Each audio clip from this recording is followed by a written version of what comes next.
अस्सलाम वालेकुम। कुछ लोग आपने देखे होंगे जो हर वक्त के सूरज के साथ बदल जाते हैं।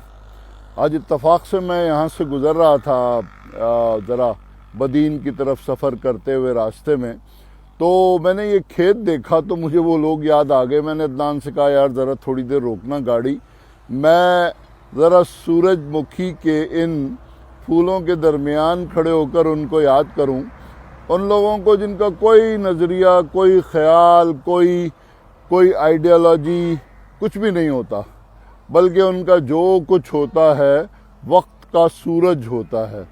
और उनके बारे में एक बड़ा खूबसूरत सा मिसरा है ना, तो क्या दानिश्वरी सूरजमुखी का फूल होती है, तो क्या दानिश्वरी सूरजमुखी का फूल होती है।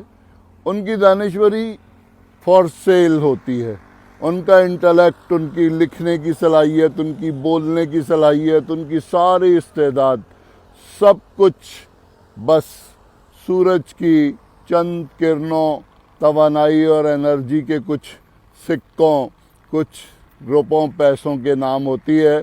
उनकी बुनियाद पर वो अपना रुख तब्दील करते हैं, अपनी डायरेक्शन बदल लेते हैं, अपनी सिमत बदल लेते हैं, और शायद ये समझते हैं कि सब कुछ ये दुनिया ही की ज़िंदगी है।